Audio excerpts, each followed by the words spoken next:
عبداللہ بن سلام مسلمان نہیں ہوئے تو پتہ چلا پیارے پیغمبر مدینے آئے ہیں، تو آئے رسول اللہ صلی اللہ علیہ وسلم کے پاس اور کہنے لگے انی سائلک عن ثلاث لا یعلمہن الا نبی، میں آپ سے 3 سوال کرنے والا ہوں، پتہ چل جائے گا آپ سچے ہیں کہ جھوٹے ہیں۔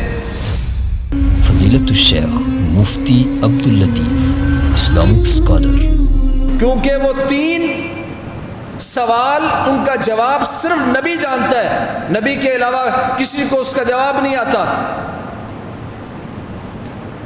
آپ نے فرمایا پوچھو۔ کیوں کہہ دیا پوچھو؟ آپ تو پڑھے لکھے نہیں تھے، نہ لکھ سکتے تھے نہ پڑھ سکتے تھے، پھر اتنی بڑی بات کیسے کہی پوچھو؟ کیونکہ جو سکھانے والی ذات ہے اس پر یقین تھا کہ اس کا جواب نہیں آئے گا تو اللہ جبریل کے ذریعے اس کا جواب دیں گے۔ اس نے کہا جی 3 چیزیں پوچھنے والا ہوں، اول اشراط الساعہ وما اول طعام اہل الجنہ ومن ای شیء ینزل الولد الی ابیہ۔ میرے 3 سوال ہیں۔ پہلا سوال یہ ہے کہ بتاؤ کہ قیامت کی پہلی نشانی کیا ہے۔ دوسرا میرا سوال یہ ہے کہ بتاؤ جنتی پہلا کھانا کیا کھائیں گے، جنتیوں کی ضیافت مہمان نوازی کس کھانے سے ہوگی، پہلا کھانا کون سا ہے۔ اور تیسرا یہ بتاؤ کہ جو بچہ ماں یا باپ کے مشابہ ہوتا ہے اس کی وجہ کیا ہے۔ جو پڑھے لکھے ہوتے ہیں وہ اعتراض کرنے کی بجائے تو ایسا ہے تو ایسا ہے یہ کہنے کے بجائے علم کا حساب لگاتے ہیں، کیونکہ وہ عبداللہ بن سلام یہود کے بہت بڑے عالم تھے، ان کے علم میں تھا کہ یہ چیزیں صرف نبی جانتا ہے، سابقہ کتابوں میں موجود ہیں، اور نبی کے علاوہ یہاں رہنے والے مدینے والوں میں کسی کو پتہ نہیں ہے۔ تو رسول اللہ صلی اللہ علیہ وسلم نے اس کو فرمایا خبرنی بہن آنفا جبریل۔ یہاں سے ایک بہت بڑا مسئلہ بھی حل ہو گیا کہ پیارے پیغمبر عالم الغیب نہیں تھے۔ فرمایا خبرنی بہن الجبریل آنفا، ابھی مجھے جبریل نے خبر دی ہے۔ یہ دلیل اس بات کی کہ رسول اللہ صلی اللہ علیہ وسلم عالم الغیب نہیں تھے۔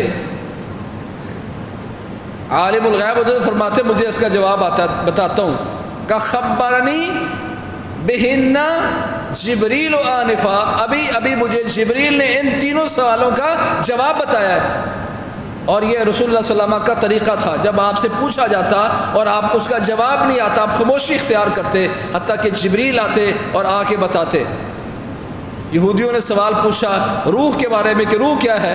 حضرت عبداللہ بن مسعود فرماتے ہیں پیارے پیغمبر کے ساتھ تھا، آپ کے ہاتھ میں ایک لاٹھی تھی اور میں نے دیکھا کہ آپ اسی حالت میں کھڑے ہیں کہ وہی آنا شروع ہو گئی، تو اس کے بعد فرمایا یسألونک عن الروح، یہ آیت آپ نے پڑھ کے یہودیوں کو سنائی، جو دلیل اس بات کی کہ پیارے پیغمبر کو اس کا جواب نہیں آتا تھا، اللہ نے قرآن بھیج کر اس کا جواب دیا۔ لوگوں نے پوچھا یا رسول اللہ بتائیں زمین میں سب سے بابرکت جگہ کون سی ہے۔ آپ نے فرمایا ابھی جبریل نے مجھے آ کے بتایا ہے کہ سب سے بہترین جگہ مسجدیں ہیں۔ ایک صحابی نے پوچھا یا رسول اللہ میں نے جبہ پہنا ہوا ہے، عمرے کا ارادہ ہے، خوشبو لگائی ہوئی ہے، تو میں کیا کروں؟ آپ نے اس کا کوئی جواب نہیں دیا، حتیٰ کہ آپ کے سر پر چادر تھی، پسینہ چھوٹ رہا ہے، خراٹوں کی آواز آ رہی ہے۔ پھر آپ نے فرمایا کہاں ہے وہ لوگ، اس کو بلاؤ، کہاں ہے وہ بندہ جس نے سوال کیا تھا۔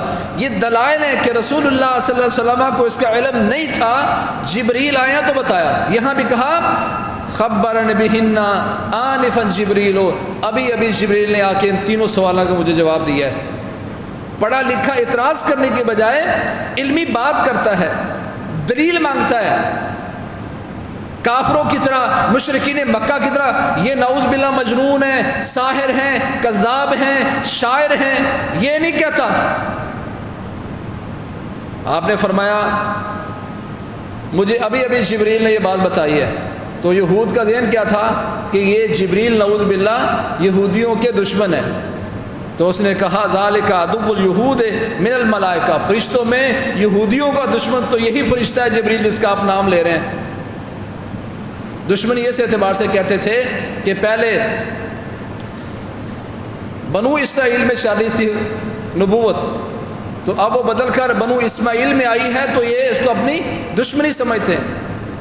تو پیارے پیغمبر نے فرمایا اما اول اشراط الساعہ فنار تحشر الناس من المشرق الى المغرب، قیامت کی نشانیوں میں سے پہلی نشانی یعنی قیامت کے آغاز میں، ویسے تو بہت ساری ہیں، قیامت شروع ہونے کی پہلی دلیل یہ ہے کہ مشرق سے ایک آگ چلے گی اور وہ مغرب کی طرف جائے گی، شام کی طرف لوگوں کو لے کے جائے گی، کیونکہ لوگوں کا معاشر شام ہوگا، جہاں رات ہوگی وہاں رک جائے گی، لوگ سوئیں گے، اگلے دن پھر ان کے پیچھے چلے گی تو وہ لوگ اٹھ کر آگے چلنا شروع ہو جائیں گے۔ اس کو سمجھ آ گئی کہ یہ جواب نبی کے علاوہ کوئی نہیں بتا سکتا۔ دوسرا سوال تھا کہ پہلا کھانا کیا ہوگا؟ کہا پہلا کھانا جو جا کے ان کو ملے گا مچھلی کے جگر کا تھوڑا سا اضافی حصہ وہ ان جنتیوں کو کھلایا جائے گا، کہ وہ مچھلی کتنی بڑی ہے، کہ اس کا جگر کتنا بڑا ہے، کہ اس کے جگر کے اضافی حصے کو جنت میں داخل ہونے والے سارے لوگ کھائیں گے، کتنی بڑی وہ مخلوق ہوگی۔ اس کو سمجھ آ گئی یہ جواب بھی نبی کے علاوہ کوئی نہیں بتا سکتا۔ تیسرا کہا کہ یہ بچے کی مشابہت ماں اور باپ سے کیوں ہوتی ہے؟ تو کہا اگر مرد کا پانی عورت پر غالب آ جاتا ہے تو بچہ اس کے مشابہ ہوتا ہے۔ ہمارے یہ تھوڑی سی غلطی پائی جاتی ہے علماء اور طلباء میں، کہتے ہیں یہ مرد کا پانی غالب آ گیا تو لڑکا پیدا ہوتا ہے اور عورت کا پانی غالب آ جائے تو بچی پیدا ہوتی ہے۔ یہ علمی غلطی ہے، ایسا نہیں ہے۔ بعض اوقات بیٹی ہوتی ہے اور اپنے باپ کے مشابہ ہوتی ہے، بیٹا ہوتا ہے اور اپنی ماں کے مشابہ ہوتا ہے، جنس مراد نہیں ہے، مشابہت شکل کی مشابہت مراد ہے۔ اس نے اسی وقت کلمہ پڑھا اور مسلمان ہو گیا۔ خیر کی بات آگے شیئر کیجیے اور اپنے لیے صدقہ جاریہ بنائیے۔